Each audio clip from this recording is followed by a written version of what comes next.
No matter how big the purchase is, when we spend our hard-earned money on something, we need to be asking ourselves whether it's an appreciating asset or a depreciating one. Let's fully understand the difference so we can start building wealth at a young age. I'm Leah Leverich, a class of 2022 high school graduate exploring every path to success after senior year. A big part of that success is money, and not everyone has open conversations about finances with their friends or family. I mean, most schools don't even spend a lot of time preparing us. So these bonus episodes will provide you with basic financial knowledge and terminology. As you know, I have a very close relationship with my grandpa.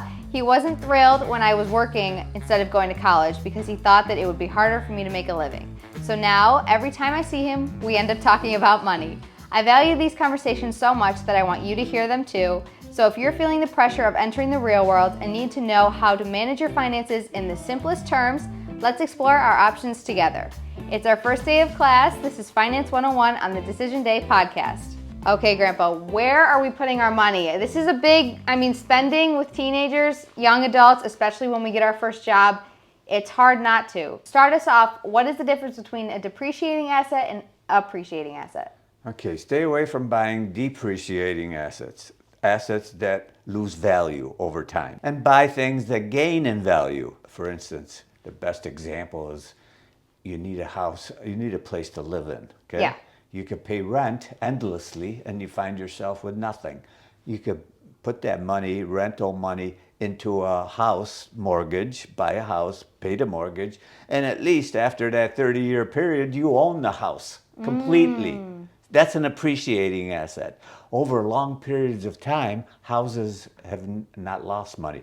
I mean, they could lose money temporarily during a recession, but not over the long haul. So that's an appreciating asset. Yes. So what are some more examples of depreciating? Pretty much everything. Well, everything else, the first example would be your car. Yeah. Your car, as soon as you drive it off the showroom, try to take it back to the dealer the next day, and you're going to lose significant amount of money. Yeah. They say like 20% in just one day. That is a depreciating asset that you do need because you got to drive back and forth to work. So even though it's depreciating, it's unavoidable, you need it. Some of these electronic gadgets or the 10th or 11th pair of shoes, you may not need. What's another example of appreciating other than a house? Appreciating, investments. Yeah. In yourself, right? I know we were just talking about this. If you would keep investing in yourself by gaining more and more knowledge, that puts you in a position that companies want you, or you're able to successfully open up your own business because of the extensive knowledge you build up. You've just created an appreciating asset in yourself. Yeah. So courses, education, training, stuff like that. Invest right? in yourself. Okay. First and foremost, probably. But also set money aside.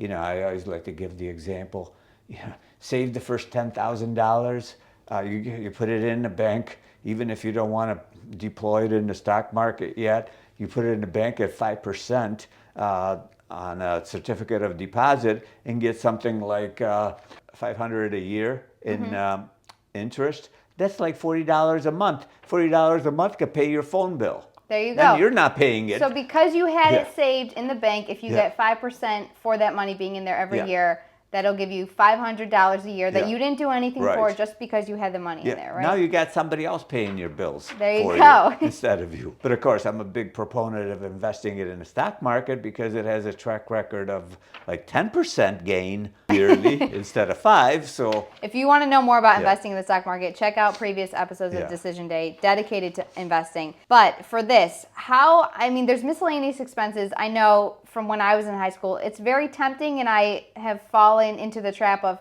getting a little treat, getting a little drink, maybe going out to eat. Why do you advise against that? How is that killing our wealth? Okay, according to Yahoo Finance and other publications that I've read, Americans waste money on food, mostly through dining out, alcohol, and impulse buying, and using credit cards and not paying the full bill when you get it. If you don't pay the full bill, you end up having to make the minimum payment, and that incurs significant interest. Everybody knows credit card interest runs from like 17 to 20+%. Crazy amount. So you're just throwing money away. if you use your credit card and charge, make sure you buy something that you know you'll be able to pay the full amount when the bill comes. Okay. The reason I'm a big proponent of saving is because, okay, let's say you earn $100. Yeah. Okay, that's your paycheck. Now, the government takes about 20%, depending on your tax bracket. It could be a little bit less, it could be a lot more if you're making a lot of money. So that $100 now is 80, okay, that you get. Yep. Then you go out to dinner. If you get $100 dinner with two people, then you pay another $20 to a tip, $15 to $20, then another $8 tax again. And look, Just one thing after the other. And it just keeps piling up. If you take that $80 that you got, and if you're able to put most of it in the bank and draw interest, at least later on, that'll pay you back. The interest From the interest. saving it. Now think about the tax consequences. The average American, you have to pay the amount of taxes that you pay in a year is equivalent to you working from January 1 to April 18 strictly for the government. What? Like you're not getting a paycheck. Oh, so we already have limited, basically. Yeah, that's income tax. So it's a non-negotiable. The government is going to take some of our income from us, so we have to watch where we put the rest of it, right? It takes 4 months out of your year worth of working.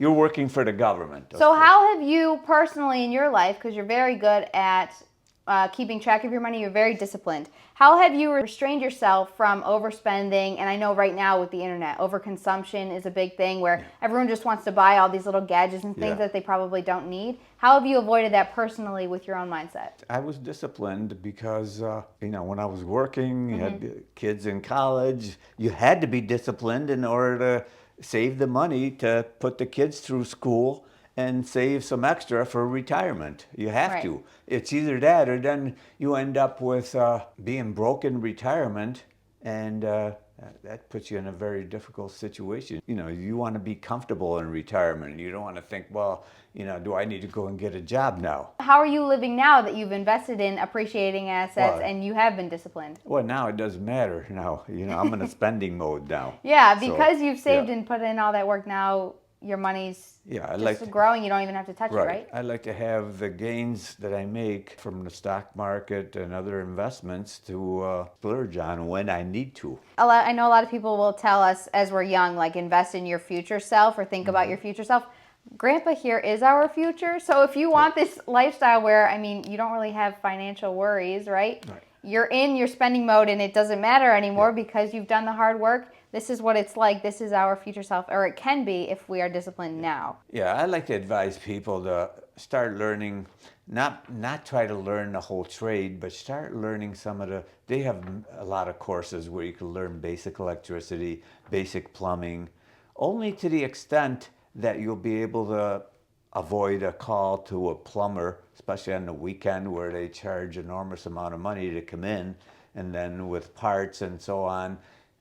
You might pay several $100s for something minor that you could have done yourself. The little things that go wrong, right? It's hard as a young adult to start thinking about these things, especially if we're still living at home or we're living with family. But I think our family as a whole can call you the jack of all trades because, you don't hire people to paint your walls. You don't hire people to fix like an oil change in your car. You know these little things. None of that.